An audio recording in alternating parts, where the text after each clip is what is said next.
Hi, how's everyone? So really what I'm going to do today is it's kind of two presentations into one. I've noticed that when I do these, a lot of people don't understand who is Aerial Phenomena, what is our organization, what is it that we do, and more importantly, what is it that we don't do. So what I've been doing lately is just giving a quick 10-minute intro of the organization so that you understand better the presentation for today. So pretty much my entire life I spent in the military. Unfortunately, in 2003 I was injured in Iraq, so I was discharged under honorable conditions. And since then I've just been working for two defense contractors, Booz Allen Hamilton, which I just finished 5 years with them, and now I'm working for SAIC. I had a lot of contracts the last 10 years, 2 or 3 contracts, CIA, or whatever, mainly doing counterintelligence support to their operations. And my new contract now with SAIC is at the Pentagon, kind of doing counter space operations, protecting our space programs. My background is computer science, planetary science, and I try to participate in many of these memberships that I am professionally and academically.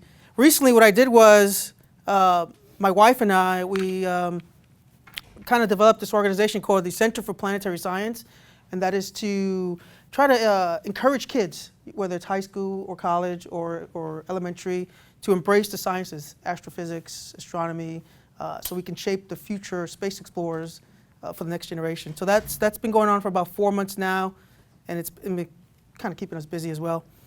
And also in the last couple months, I've been busy as well, working with 5 different producers now for some shows that they need help on, and that's National Geographic, Unsealed, the Discovery Channel, Sci-Fi Channel, and as recent as yesterday, the Smithsonian called me and they want to work on a program as well. I'm not a debunker.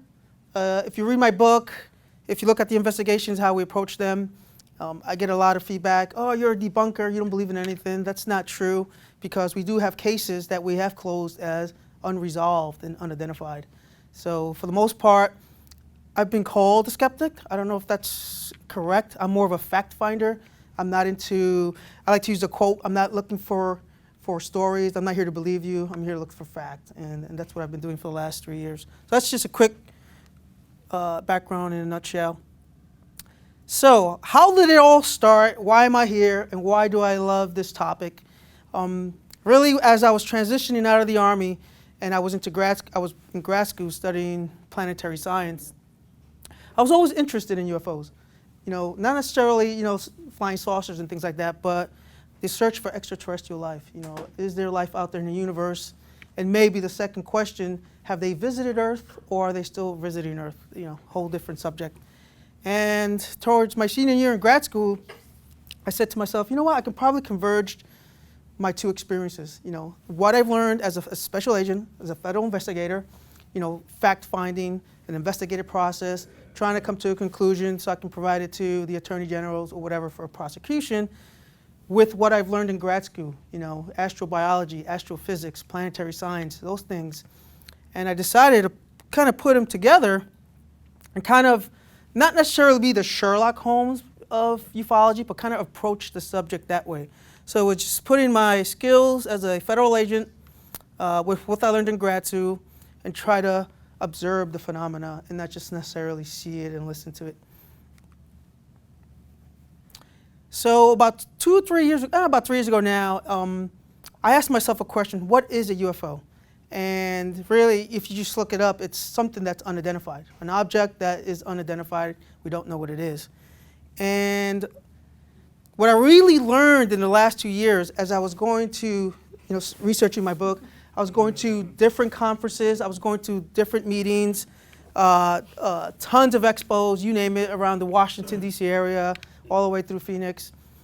And what I really learned is that contrary to what a UFO actually means, a lot of people in these groups have made the word synonymous with extraterrestrials, with aliens, with alien spacecraft, etc. And even though there's no, at least as far as I know, any credible proof, and I like to use the word beyond a reasonable doubt, that some of these UFOs might be piloted by extraterrestrials. So this is what I learned in these meetings, that, you know, instead of just me, I wanted to learn about UFOs. What I learned at these meetings, and we're talking big national conferences, there was things about, you know, conspiracies about the CIA, out-of-body experiences, alien monuments worldwide, exo-consciousness. I don't even know what that is really. That's, you know, it's like meditation and reaching out to ET. You know, you'll see this a lot.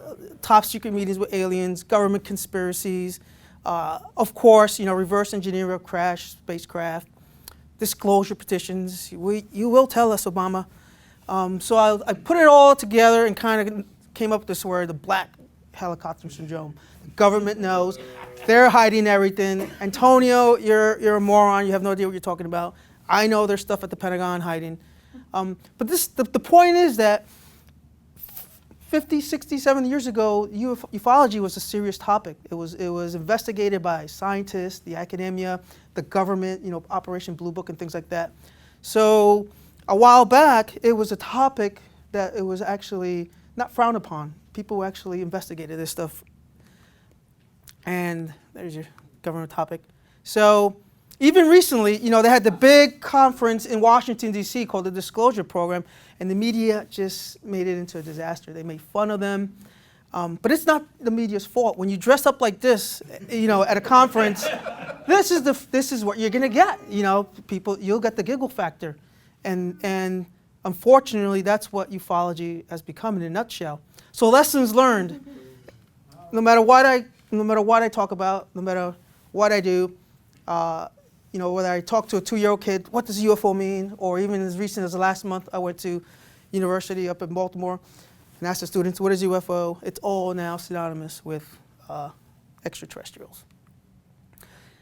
So what happened to the science is my question. Okay, so this is what you see now at your typical UFO conference.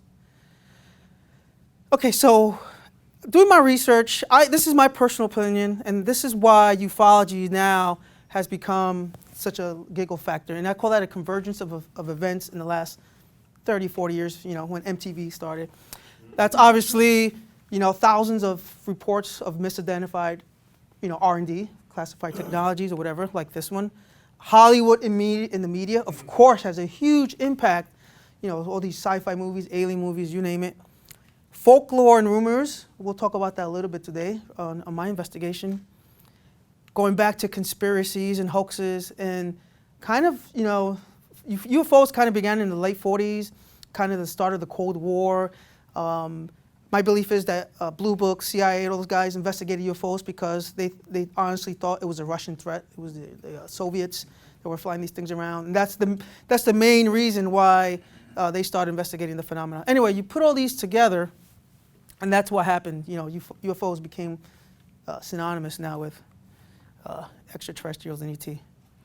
So moving forward, I really didn't want to be part of an organization. There's a lot of organizations out there that deal with this type of stuff, UFOs. But I didn't want to be part of them really because that's the stuff they were doing. I wanted to study UFOs from a nuts and bolts perspective, a science perspective, you know, a forensics perspective, and not necessarily go into the rabbit holes of what I call the swamp of ufology, and that's all the stuff that you just saw. So 2 years ago now, coming up in the next month, I decided, you know what, I can just kind of create my own organization. And initially it was called the Maryland Aerial Phenomena Investigations Team, but I quickly noticed that UFOs, the phenomena is bigger than just Maryland. You know, they visit apparently other states and countries. So I took out the Maryland word and just made it aerial phenomena. And the goal was to drain the swamp, bring ufology back to something serious, a topic that maybe in the future science, universities, academia can actually take this topic seriously again. And like just any good entrepreneur, I went out and started looking for like-minded individuals like myself. You know, I wasn't looking for all skeptics as well. I was looking for people that actually believed, you know, people that are in the middle of the road, people on the other end of the spectrum. But as you can see, they all have the, you know, the kind of professions I was looking for, you know, scientists, engineers, people at NASA, photographers, etc. And the important thing you want to, you know, concentrate on is that it makes a good team when you have a mix of different belief systems in there. I didn't want a team just a bunch of, you know, believers as well as just a bunch of skeptics. It makes for a good argument when we're sitting together and looking at cases. So that's the type of makeup that I wanted on the team. So how am I trying to clean up ufology? I call this the full spectrum approach. It's kind of an Army term I learned. You know, I researched for a couple of years for my book. It'll be available if you guys want it this afternoon. I'll sign them. Social media is huge. I've been using Facebook, you name it, everything to spread the message. That looks like it's working out pretty well. Radio shows, I don't know, I probably did about 30 already this year. A couple of TV shows here and there. This is huge. I find this pretty interesting that come November, it will be the 5th time in November that I've been asked by a professor or school to go out and talk to college students about UFOs. I thought that was kind of interesting. And I think they're doing that because they see my approach. I'm not about the giggle factor. So next month I'll be going to University of Catonsville. So they have astronomy class out there that they want me to talk about what is UFOs, what isn't UFOs, and things like that. So I thought it was pretty cool. UFO cons. Last year was our first conference, which was pretty cool. Actually, this year, it was sold out. You know, it was a surprise. I just wanted 200 people to show up, and we sold out, which was pretty cool. And we talked about topics, you know, about what's wrong with ufology, how can we move forward, provided some nuts and bolts cases and things like that. And in April of 2014, we'll have our next one. And I also did a documentary for the Discovery Channel called Area 51, A History of this Reclusive Base. And it's looking at Area 51 from a historical perspective. How did it get its name? What was going on there with the CIA, U-2 program, et cetera? And why is it today also synonymous with extraterrestrials? So that's pretty cool. Okay, so in closing, this is what I call Antonio's Believo spectrum. You know, there's a lot of belief systems out there. You know, at one end of the spectrum, I don't care what you tell me, aliens exist, I know it, okay? And as we move closer to the right, you got, you know, arrogance for ignorance, I call it. I don't know what that was, so it has to be extraterrestrials. Open-minded is obviously people in the middle, and then we move towards kind of the skeptics. Well, I still need proof, you know. And then the opposite of that the spectrum is, nope, I don't want to hear it. They don't exist. So I don't know where everybody falls in today, but kind of just stick in the middle today and have an open mind and kind of figure out where do you fit in today. So I think that's it for the introduction, and at least you now have a quick understanding of aerial phenomena. Okay, so today, the main purpose of today is talk about, we've received hundreds of cases. We're up to about 400 now in the last couple of years, and not all cases are you know, warrant in an investigation. We kind of triage the cases. But once in a while, a good case comes along where we say, wait a minute, this seems pretty cool. Maybe we should go out there, do an expedition to the actual site, bring the team along, put a couple of people together, and actually investigate the claims. And today, we're going to talk about a case called the San Agustin UFO crash, and we'll tell you exactly what that is. Okay, so really for today, we're going to talk about 13-027. That's the case number. We give numbers to each case. 13 is the year, 2013. 27 would be the case that we've received for that year. So this was case number 27 back in January.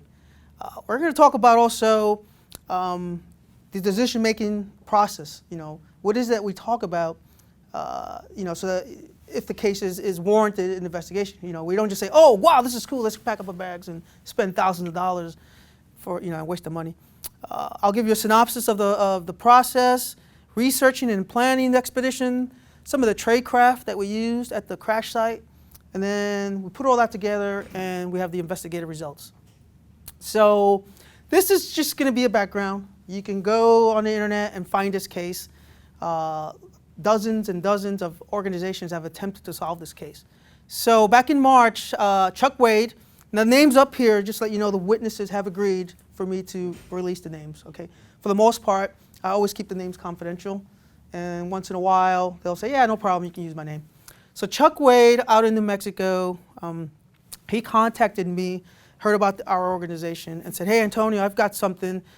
It's been looked at for almost 50 years. Nobody can solve it. Can you take a look at it? And I was like, sure. So a couple of days later, I received a package from him containing about 24 different pieces of metals, scrap metals and things like that. And the allegation on his behalf was that it was from a UFO extraterrestrial craft that crashed out in San Agustin, New Mexico in 1947. San Agustin is about 2 hours from an hour and a half from Roswell, west. So his counterpart, these two guys have been working together. Art Campo, he originally discovered the crash site, the alleged crash site, and he sent me a DVD containing his research, which was hundreds of pictures, his interpretation of the material and things like that, maps of the crash site. And I asked him, okay, so why us? There's a lot of organizations out there. And he just said, well, I looked at your website. You guys look pretty cool. I see a lot of science involved. And that's what I want. I wanted people with science backgrounds to investigate his claims. So here I'm going to show you some of the stuff that he sent me. So this is the alleged metal. Well, it's the metal that originally was from an alleged crash. And there's some more metals that he sent me. And this is really interesting. He sent me this beam, also allegedly from a crashed UFO. And out of the entire case, I found this very interesting. Inside the beam, kind of in the corner, was this triangular symbol with kind of a circle. I thought this actually said something cis, but we kind of looked at it under microscope. It's just scratches. There's nothing really there. But this is really, you're going to learn today, was the key to the investigation. So he sent us that, and along the area too, he found a canteen and a cross, and we kind of figured, they say Cerrito. Cerrito is a small town in New Mexico. That's the only thing we can find reference to that name. It's now unincorporated, and it's really a ghost town. There's nothing there. And the cross, he found at the site as well. These will all be clues here in the near future. He also sent us he initially sent the metal to a group out there that did some analysis, and according, some metallurgy, their conclusions was that it was aluminum, and there was some slight tint to it, tan, green, and black outer coating. Possible traces of carnal nanotubes. I've done my research on carnal nanotubes. It doesn't really matter what it is. It's allegedly, it didn't exist at that time, according to them. So they called it smart metals now. And isotope ratios were possibly extraterrestrial. I, from a detective, federal investigator, approach, I need chain of custody. And when I asked, for several months, what is a chain of custody? I need to see where this went, who touched it, etc. They couldn't provide that. And what I really learned, two things, was that the metal, I could not accept it, right? At least not the forensics part. It was, according to them, it was found from late 90s to 2003s. Everybody in the world touched it. They brought it to conferences, you name it. So I couldn't really accept that as physical evidence. No courtroom would. Come on, guys. And a paranormal team, a ghost hunting team, did the analysis. So I did the research on the ghost hunting team, and in no way are they accredited to do this kind of stuff. So I told them, look, I like the story, and we'll go out there if to do some research and stuff like that. But I didn't accept it as that the metal was from extraterrestrial. Grant you, if it was properly handled, chain of custody, and an actual, office or lab accredited to do the analysis, I would have probably accepted it. So that was really discounted. So we got together, and this is how we triage cases. We sat down together.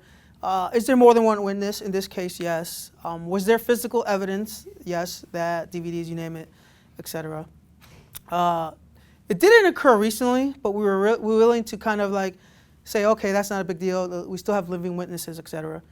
Are they cooperative? This is very important. There's no reason for me to waste my time in an investigation if the witness doesn't respond to my emails, doesn't want to be interviewed, etc. like that. An investigation takes two sides, the investigator and the investigatee. And is the site accessible? We don't trespass, we don't jump over fences into Area 51, etc. We don't break the law. And in this case, it was private property, but the rancher gave us full access, full permission to go out there, which was pretty neat. So, research is very heavy. A lot of these cases require a lot of heavy research, and I have a wonderful team in the background that does a lot of background research before we go out there, and we don't waste our time. So I'd say about 200 to 250 hours of research was completed prior to going out there. And that included looking at every alleged UFO crash out there from the early 40s to, we could kind of give it a 10-year space. As well as military activity, what is going on there. A lot of Air Force out there during the 40s. Aircraft crashes is very important. We did a lot of interviews, whether it was physically, over Skype, over phone calls, emails, etc. We collaborated with expert aircraft archaeologists, experts that kind of, work on and concentrate on World War II aircraft and things like that at the museums and things like that. Overhead and terrain analysis. If you tell me the UFO crashed here at a mountain and I do my terrain analysis, I don't see no mountain there, where'd the mountain go? Things like that. Historical weather reports as far as we can go back. And this is always important. Who else is working on this case? I like to reach out to other investigators so we can collaborate and maybe just work together in the case and not do redundant investigations.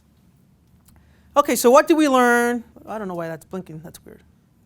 Okay, so this is what we learned of all the research that we've done. According to legend and local lore, in 1947, a retired rancher out in the plains was just driving along New Mexico Highway 12 and allegedly saw a little alien, ET. And the story goes that he took the little alien, it wasn't talking, it's your typical gray, which is short, big black eyes, etc.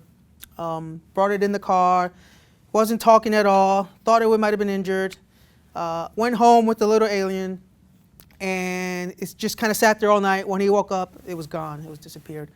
But obviously, reliability for that story is low. I couldn't find, where that legend came from, any known witnesses, etc. Date and origin, where did the story originate from? And it was just local legend, local lore. So that was kind of discounted. Additional research, we found that also in the summer of 1947, these two guys, Vern and Barney, they actually discovered the UFO out there. The only thing I found interesting in it was also kind of not too far from Highway 12. He said he saw 4 dead alien bodies at the crash site, and that Army soldiers also arrived and took control. Your typical Roswell scenario. Quiet. And so that's what happened. But this is also kind of one of those things. What I quickly learned was that he did tell the story, but it was one of those deathbed confessions 30 years later, and it was hearsay. So it was his neighbor who was dying who said, oh yeah, by the way, 30 years ago, my neighbor's brother's cousin saw a UFO and things like that. And so that's, and in the story we also found that his, Barney, his wife kept a diary. She just put an annotation, he's out in the field, during this time frame, not exact date. But Chuck, he told me, oh no, according to his wife, he was at the crash site. And I was like, well, how do you know that? It's in her diary. Well, let me see the diary. It just says he's out in the field, to say that he's out in the field, New Mexico is huge, right? And their property was a couple of hundred, acres. And to say he's actually saw the crash site, that's speculation, and it's not, I can't count on speculation. And of course, but wait, just like the commercials, there's more. The third one was now Gerald Anderson, this is 20, 30 years later, he starts claiming, no, it was me, the one that found the crash site, it wasn't Barney. You know, he was 5 years old and he can remember all this stuff. To me, that's like, wow, good memory. His story is different though. You know, the aliens weren't dead, some were alive. Description of the UFO was completely different. Barney said it was shiny silver. He's saying it's a different color. We did some research, and you know, he was not, his family, which means he as well, wouldn't have been in New Mexico until after the alleged crash site. So, wrong dates, hypnosis. He did this all under hypnosis. You know, completely unreliable.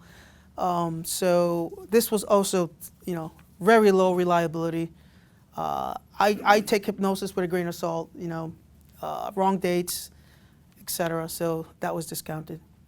And then, of course, according to the two witnesses, Chuck, the military showed up, interrogated all the witnesses and the ranchers, etc. And they took the dead aliens away. And this is important here.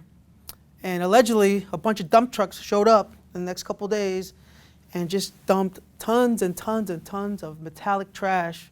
You know, we're talking acres of trash to confuse would-be searchers out there in the future with metal detectors for looking for alien artifacts and stuff like that.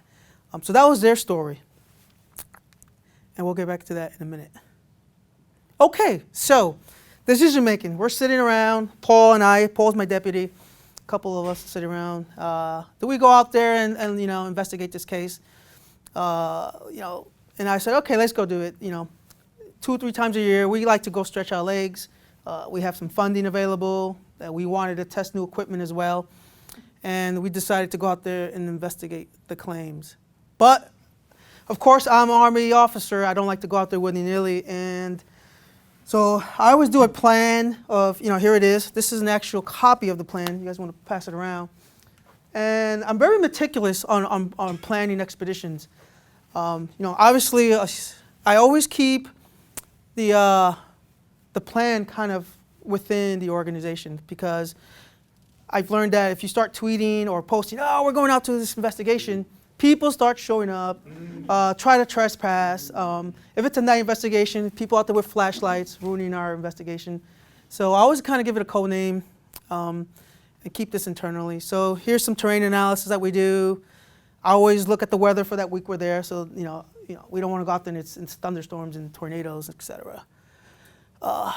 Very meticulously. I even checked. I think this is where we're going. So we knew we had no cell phone coverage. So we had to bring satellite phones out there, etc.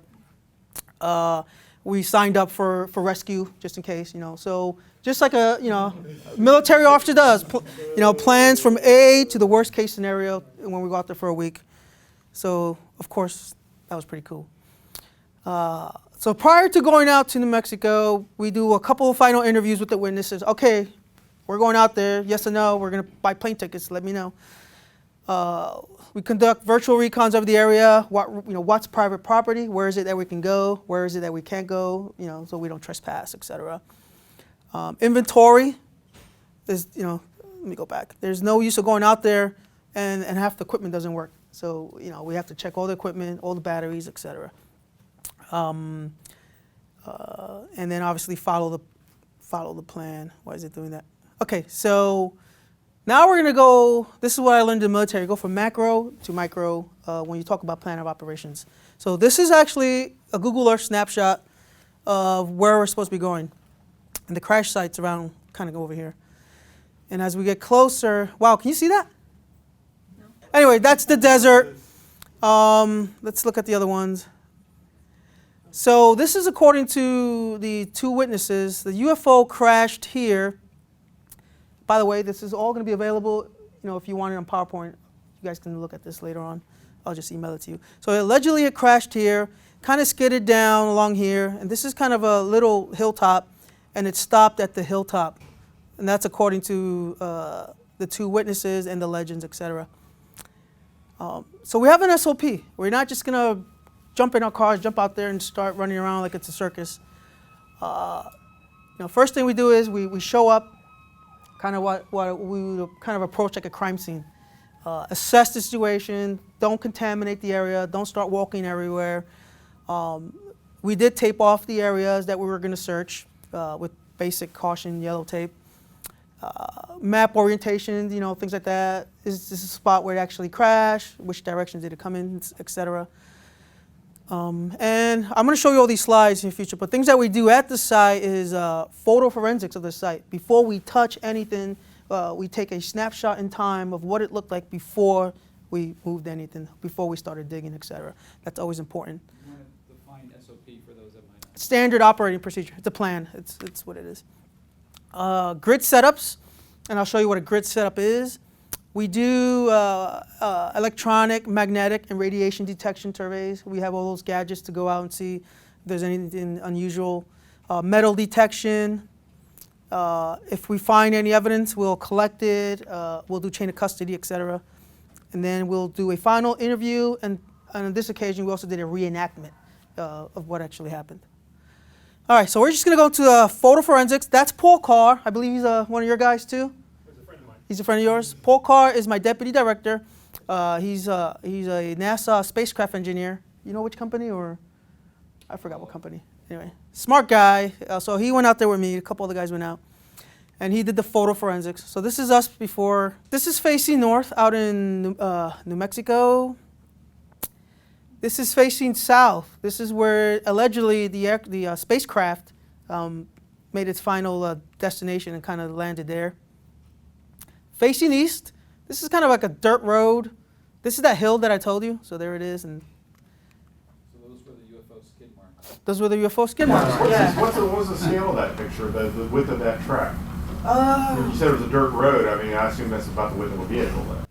That is a vehicle. No, this is where the rancher comes in and out. So it's just a dirt trail. Okay. It's a dirt trail. It's where and Nothing there to get a sense of scale for it. no, it's just. And we'll get back to that later. Okay, so SOP, standard operating procedures. We have a process of collecting evidence, and I'm going to show you that in a minute. Because you never know, there might be 1 in a quadrillion chance that you actually stumbled across an actual extraterrestrial spacecraft. So we treat all samples that we touch and collect as if they were contaminated. So we always wear gloves, always put them in Ziploc bags, never kind of mix the bags together. We take photography of all evidence. God forbid we get on the plane and the luggage gets lost, and there, the conspiracies begins. Yeah, right, he lost and stuff. We mark the locations where the stuff was found with these little flags. We like to take control samples if we need to. So if we find something here that, the metal detector went off or something, we'll go out 10 feet, 25 feet, and kind of collect some control samples. And then we separate whatever we find. We're very heavy into chain of custody. We put it in a bag. Antonio signs for it. Whoever is with me is my witness, signs for it, and it stays with us unless we give it off to somebody else. They sign for it, etc. So it's very meticulous.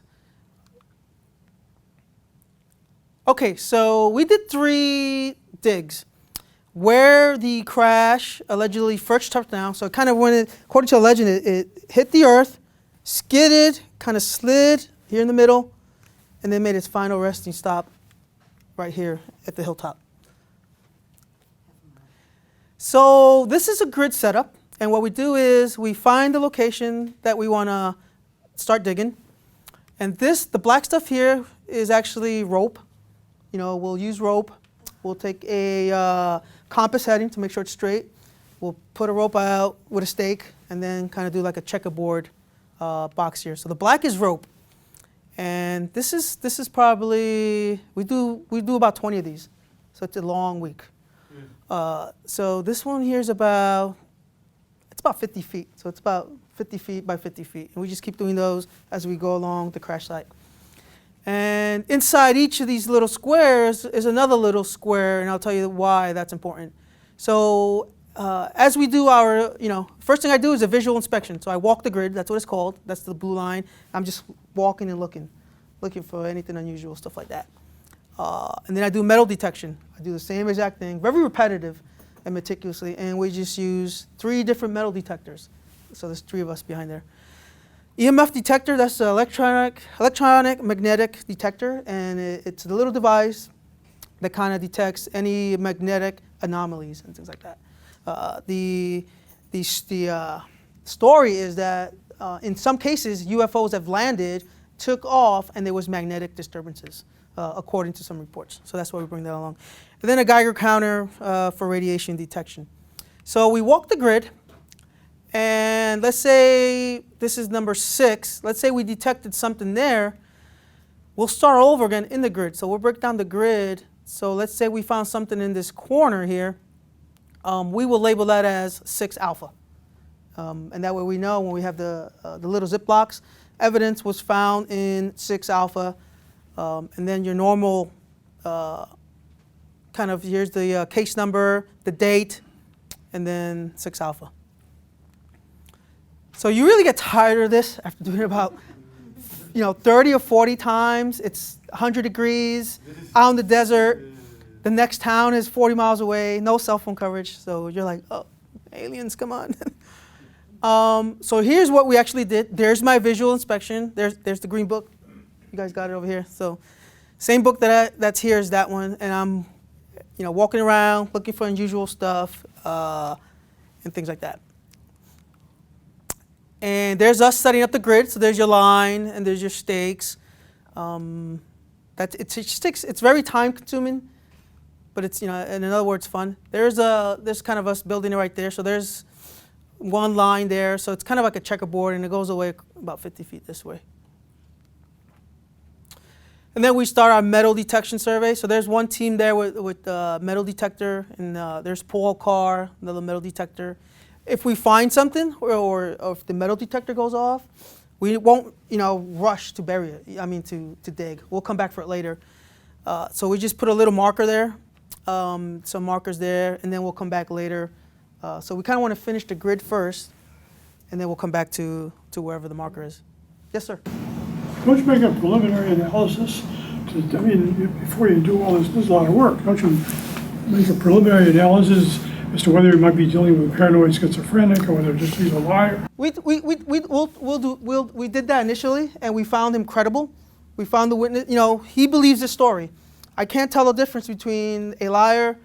I'll know if you're lying. I'm a trained interrogator, and I've done it for years, and someone who genuinely believes that something happens there. If this guy 100% believed that something happened there, and I found his story sincere, even though I was kind of leaning towards, maybe not. But I need to do the full investigation. I have an investigative process, and I can't go from A to Z without finishing the entire process. So that. How did you determine this was worth any process at all? As an investigator, I'm going back to as a federal agent. I can't provide something to the Attorney General for prosecution unless I finish steps A through Z. If I skip this process, the Attorney General will say, no, go back. Even though there might be nothing there, you need to finish the process. That's my mindset is. I think his question is why even bother with this case, right? Why did you decide to go to New Mexico and invest the money to go and... Well, we followed the triage process. It was multiple witnesses. We had some type of metal. We had funds to go, and more importantly, I kind of knew what it was already, but and I'll show you that in a couple slides later, of how we knew what it was, but we needed to go out there to physically find this stuff and then close the case. We couldn't just say, oh, I think this is what it is, but I have no proof. So that's the reason why I went out there.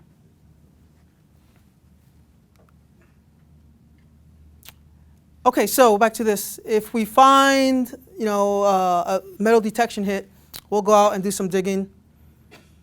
Your standard kind of grid there where, just shuffle the dirt inside the little metal grate there. And if we do find something that's kind of interesting, Paul Carr, like I said before, will always take a photo of it before we tag it and bag it. When you dug, did you find anything in the dirt? No, we did not. But we did find a couple of, we're now at the location where the alleged UFO made its final stop. And so we found some pieces of metal that looked identical to the metal he sent us. So I was like, okay, this is interesting. So we went out there, we were like, okay, let's see what this is. So that's what it looked like. It's not touched. And I find it interesting. It's not, It's been out there for 50 years. Was this on the surface, Antonio? Right on this, just right there. All right, so you didn't have to dig for anything? No, and that, you know, I'm as an investigator, I'm saying, wait a minute, this thing crashed 60 years ago. Yeah. We got weathering, we got et cetera. Why does that look shiny new compared to what he sent? Yeah, and we'll get to that in a minute. You know, so this is he's finding stuff out there and he's following the legend. What's the size of this object? I think we have one here with a ruler. There you go. So we take a ruler. I don't know, it's what, 4 inches maybe? About 5 inches. So we take a picture of it with a ruler, kind of give you you know, size estimation, where I'm facing. So that's why I put the little compass. There's north, and I'm thinking obviously, oh my, yeah, you know, I have my 2 witnesses there, and they're like yelling, "Oh my God, there's more UFO stuff there." Antonio, I told you, this is where I found it. And Paul and I look at each other. Okay, 60 years, you know, weathering and stuff like that. Still shiny. But you didn't see him drop it out of his pocket? No, we were pretty close. This is the tri-field meter. I'm checking to see if there's any magnetic anomalies. There wasn't. Nothing in the radiation detection. I found it interesting. Maybe like 5 minutes before we found this, the Geiger counter went off. It rarely goes off, but we just determined that might have been just background radiation or something like that, because it didn't go off again. But it did go off past 1.0, so I thought it was pretty cool. Okay, so we find the evidence. We kind of clean it up a bit, tag it and bag it. Yeah, you know, dollar store. Our budget's very slim, guys. And then I double bag it just in case, you know, one of them tear up or something like that. So I kind of put 2 bags. And we do a final interview. You know, I learned I hate to use, they don't use the word interrogator anymore in the Army. You know, they call it an interview. You know, it used to be a subject interrogation, now it's a subject interview. And so I interviewed him about 4 times. Same questions. I kind of changed the order of the questions. I kind of changed the question a little bit, but you know, it was the same question, and I do that on purpose to see if, you know, changes, responses, facial expressions, and things like that. Are you referring to your 2 guys? 2 guys. I interviewed both of them at the crash site. The story didn't change. These guys sincerely believe that a UFO crashed there, and you know, that's their story, and they're sticking to it no matter what. Earlier you had one that said you destroy by flame any contaminated. Okay, yeah. What is The standard, and I got this from the Department of Defense. You can find like, you know, radiation stuff. If you believe something was contaminated by gamma radiation or something, the best way to expose of it is put it in a pit and just burn it. That's and I found that odd, but it's in the manual.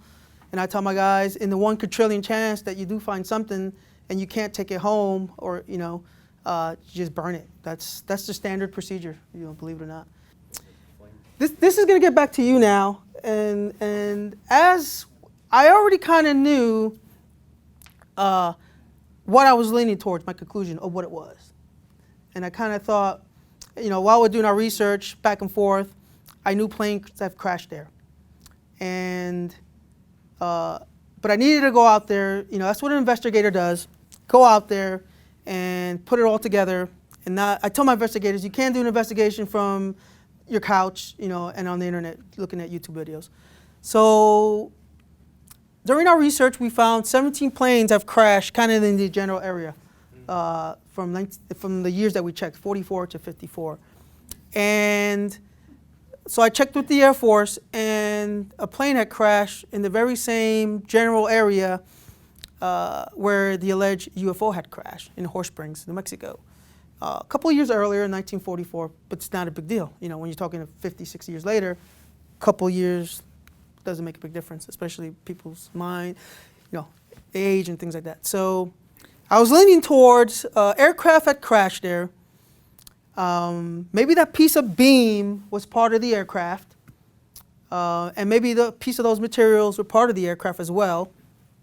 And so but I needed to go out there. You know, I'm a curious guy, investigator. So we went out there. So we did our research, and we knew that an AT-6, World War II, just obviously World War II time frame, crashed there. And there's the log number according to the Air Force archives. The pilot was killed, and according to the Air Force investigation, or back then it was the Army Air Force, he had ran out of gas on a training mission, and the pilot, Eddie, was killed dead smack where the UFO allegedly had crashed.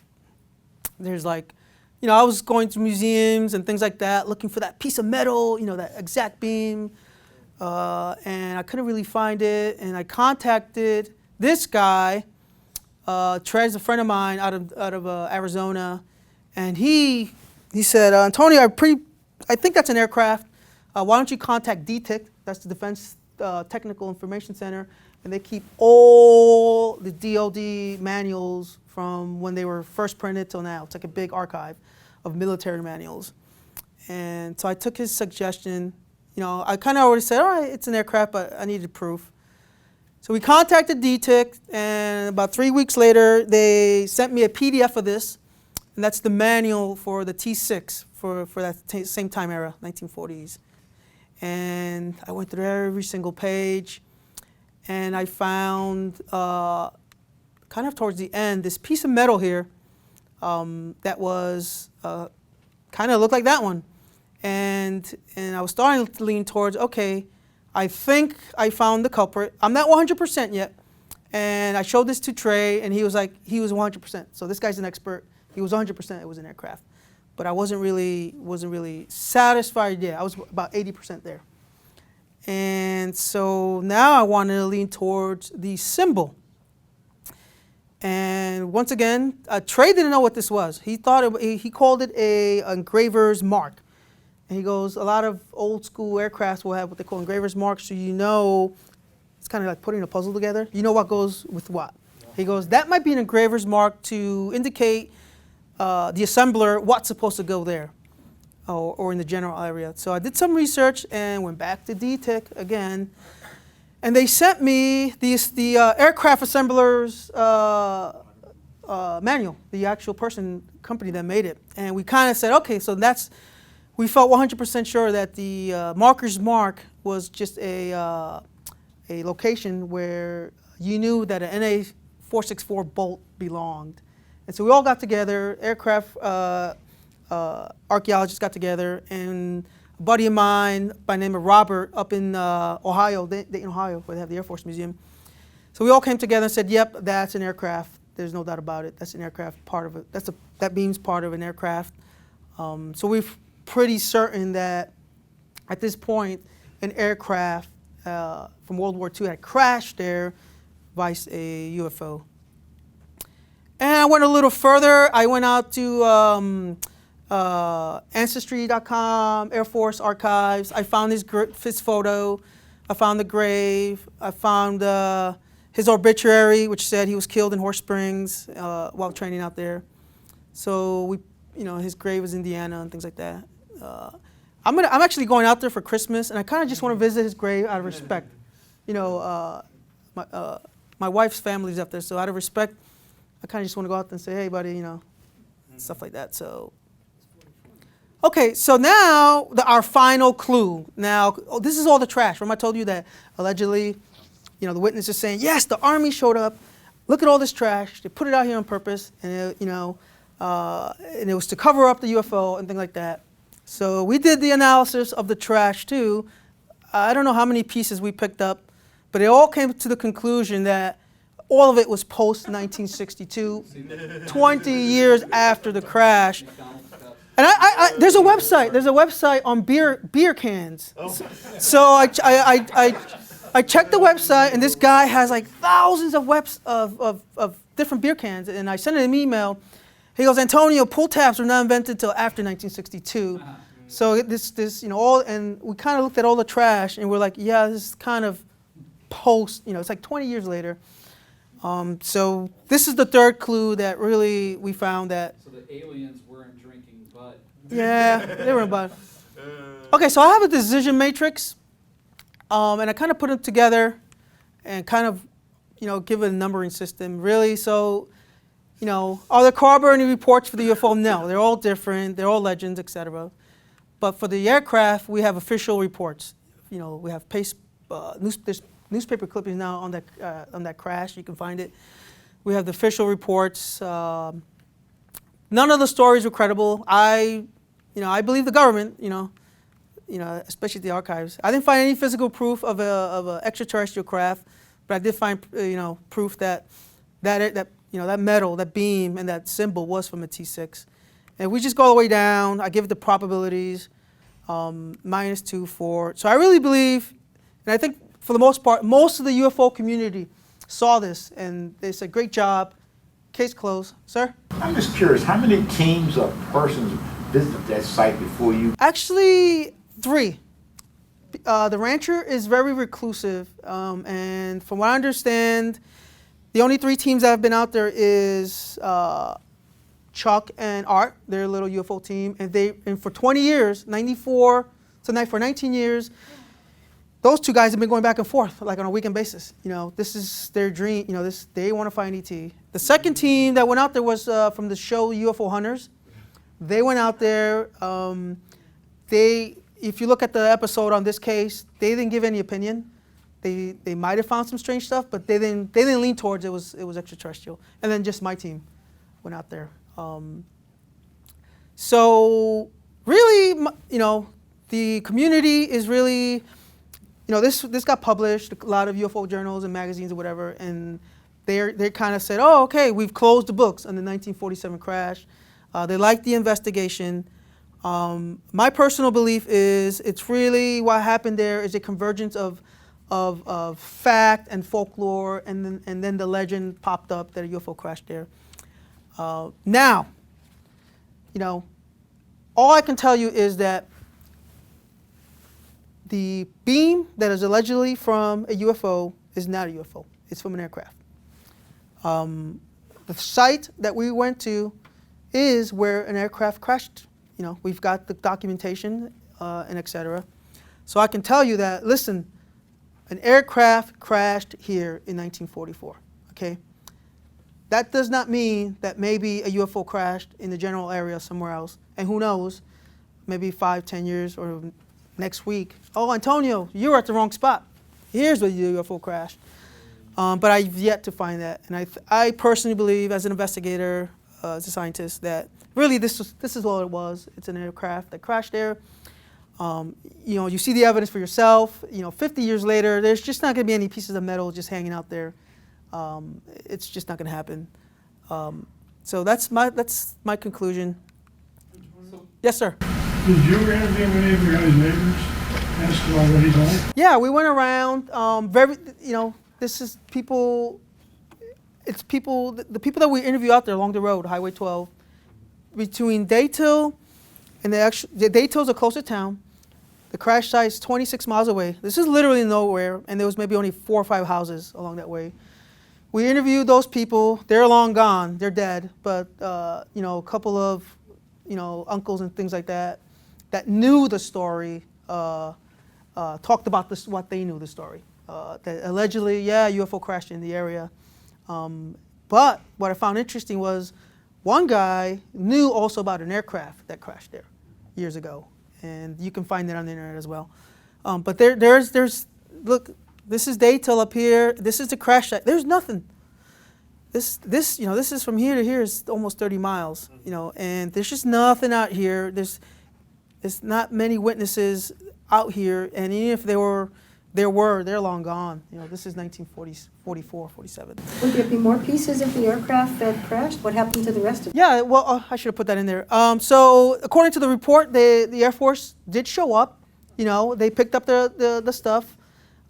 They showed up the same day, according to the Air Force report. They took the pilot, and I think the canteen was accidentally left there by the military, and that some soldier might have just left the cross there for the soldier's grave. And they didn't pick up all the pieces. And they left the UFO pieces there too. But that's what it generally comes down to, is you have a story, you got bits and pieces, something happened 50 years ago, 60, 70 years ago, and it starts to become a legend, people die, and it becomes hearsay. My uncle's cousin's brother's sister saw a UFO out there, and So what about, tell me about the pieces of metal came with his own investigative lab that looked at it, and they claimed it was extraterrestrial. yeah. So I kind of spoke that in the beginning. The lab that did it really was not. First, there's no chain of custody, so it's already discounted. And second, when it did get analyzed, it was by a paranormal team. And then the third person, named by Steve Colburn, who wrote his interpretation of the analysis, I kind of did a background search on him too, and he's a big kind of conspiracy guy, nut, and stuff like that. And he didn't want, I tried to interview him. We exchanged some emails and stuff like that. So what it comes down to at the end of the day is, I think that's the last slide, is that we can turn the lights on. I think for the most part, we solved the case. No UFO crash there in 1947. It is a big area. Who knows? There's stories now. Antonio, how about this mountain? Something might have crashed there. And I'm like, okay, show me the proof or the story, and I'll go out there and investigate that too. Yeah, you talked about measuring for like electromagnetic influences and also radiation. What were your controls against, say, radiation? Because you're in New Mexico, nuclear tests. Yeah, we looked at all that. Okay, and for the electromagnetic interference, there's also the issue of geomagnetic storms at any given time that can go and throw ground instruments. Paul Carr, my buddy, he's very heavy into all that stuff. That's why he's like my science guy. So he did the research on all the atomic testings in the area. What was the closest one, etc. Is that going to Wind path, prevailing winds and stuff like is that going to mess it up? He did the wind. He did solar activity for the day. Is there going to be, some type of solar flare or something, whatever? And depending on the records and the actual time, some of those records actually go back pretty far. You can find out whether there was a geomagnetic storm in progress for certain years. Well, this is what I find interesting. This is why I think it's probably folklore and legend, is that this happened in the same exact week of the Roswell crash, July 1947. Okay. This is only a couple hours away from Roswell. Okay, so the Roswell story is now 3 UFO crash. Before it was just Roswell. Now there's 3. There's Roswell, there's Corona, and all of a sudden here in San Augustine. And then you said it could have been shot down. That's another story. That one of them was shot down. That Lieutenant Eddie was chasing the UFO and shot it down, and he crashed at the same time. So you got all these stories. So if you put, big story to small story, we were provided evidence, a story, that a UFO crashed here. Here's some evidence, and this is the location. Okay, so there's 3 things there. The stories, kind of discounted, at least for that location. The evidence, it's an aircraft, at least for that part. And then that evidence was found in this location. So if you put them together, more than likely where we investigated an AT-6 crash there. But if I'll go back out there. This is just a UFO investigation. It's not murder. It's not, it's not the Kennedy assassination.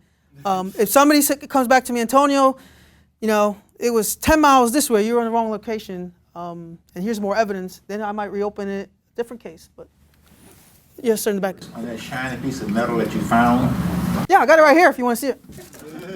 could you determine whether it came from an actual plane or not? Eddie Trayer, the guy from New Mexico, got a couple of pieces, and he said it was aluminum from an aircraft. It was just fuselage. You found that bar that turned out to be from an AT-6. So even though you don't have a change of custody for all that metal that got mailed to you, do you think that the other pieces of metal that got mailed to you now have more credibility than they did initially, despite the lack of a chain of custody? So if somebody found carbon nanotubes on some of the other pieces of metal, would that be? I still need a chain of custody. From my end, I would like to know who found it, how is it handled, who touched it, where'd it go, and a trail, documentation of chain of custody. To tell me, you found a piece of metal, I have to take that for, your word of mouth. I take it from this way. If I'm in a courtroom and I'm trying to convince a jury, and I bring, a piece of evidence or something, and then I get redirected by the defense. Well, where's your chain of custody to read it? And I can't prove there's a chain of custody. That physical evidence gets tossed. The judge, it's not going to work. So, and that's kind of how I approach the cases.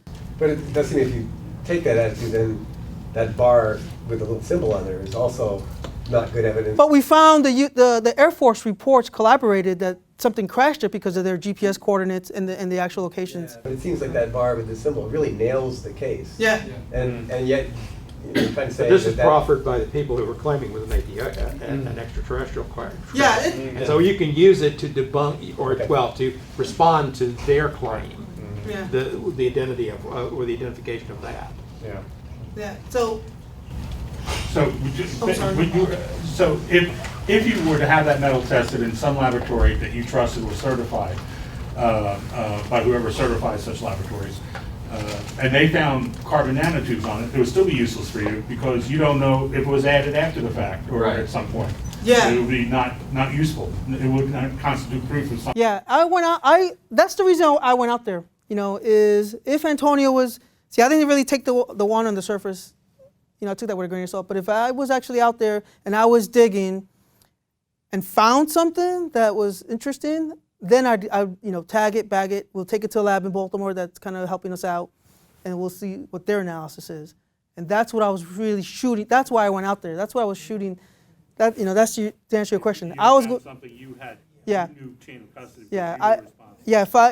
If I found something and I know I physically found it, and Paul was my witness, and that's the chain. That's a good chain of custody, and I take it physically to the lab.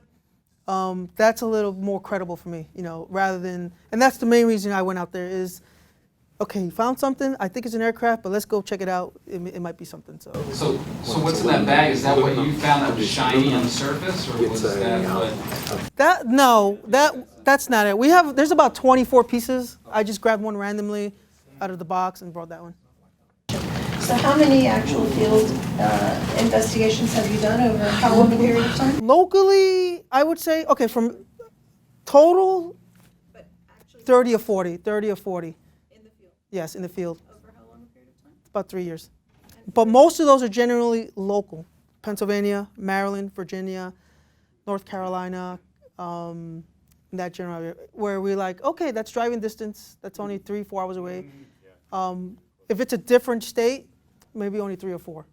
And of all those, have you actually come to a conclusion for all of them, or? No. I'd say about 8% of the cases we've done are unresolved or unidentified.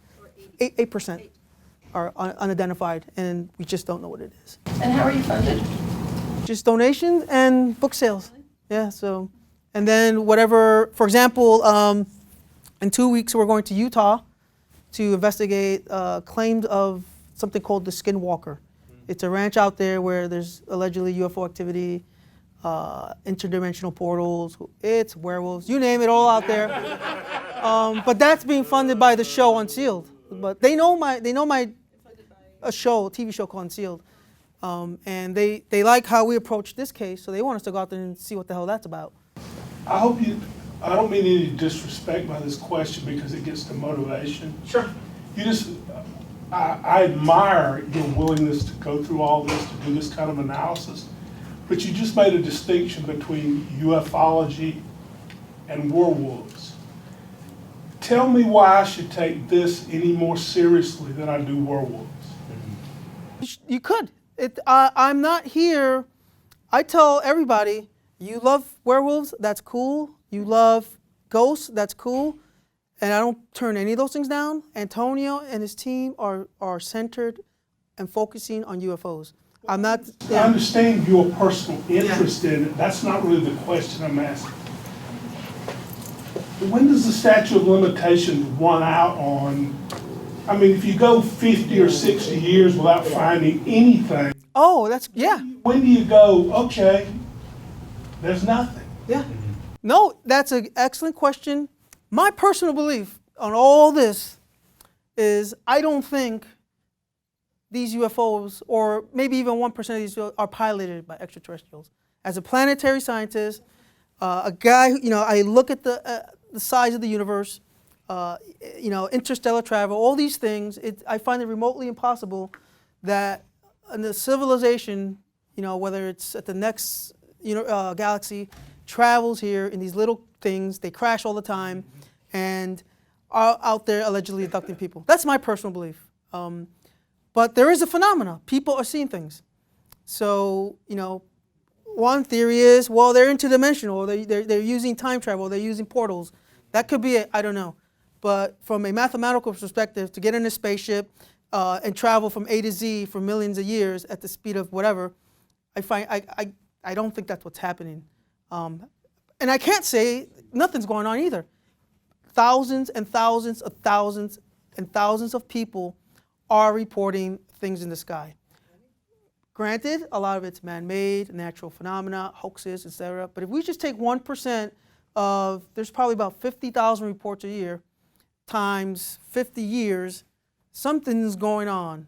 And I know the US government doesn't investigate it, but the UK just recently stopped investigating. France has an official government entity that investigates UFOs. Russia still investigates UFOs. So governments across the world are studying UFO phenomena because people are seeing things, and they might be investigating it for a national security or defense perspective and not necessarily chasing aliens. But why do we care? I care because for two reasons. People are coming to Antonio, Paris. Antonio, I saw something. Can you help me? So my goal is to help witnesses. That's what I tell my team. Our main purpose is not to chase UFOs. It's not to find evidence. It's to help a witness determine what he or she might have saw. 1 second, sir. So why do people care? Because people are reporting things. You're right. There's still no physical proof beyond a reasonable doubt, even after all this stuff, that it's just like Bigfoot. People see it all the time. There's no proof. Leprechauns. The Irish report it all the time, but we have no proof that leprechauns exist. But people are still seeing things, and that's what I do. I like to do this kind of stuff from an investigations perspective. I find it interesting. I don't think, that they're extraterrestrials, at least from a mechanical perspective. Now I'm kind of looking into the interdimensional theory that they're using quantum mechanics. That's not my theory. That's what people out there smarter than me are coming up with. Well, yeah, they can't travel from Proxima Centauri to here in a lifetime, but maybe they do it in a different way. So, one last question, and then we can do one-on-ones. We got time. I brought some books. I'm signing them. They're usually $20, but they're only $10 today. Oh, forgetting change, of course. Has anybody anywhere ever produced a piece of physical material that couldn't have been produced on Earth? Not really. I would say no. But this is now where the conspiracies come in. Well, we do have it, but the government's hiding it. Not that I'm aware of. There's a couple of experts, or if that's what you want to call them out there, like Stephen Greer or Steve Bassett and things like that, that allegedly say that this is not man-made. This is extraterrestrial. But my question is, okay, well, why isn't the scientific community, why isn't the government, or why isn't the universities, taking this? Why isn't it published? Why isn't it serious? Why isn't it on the news? So it's not, probably not, no. All right, thank you very much. Thanks.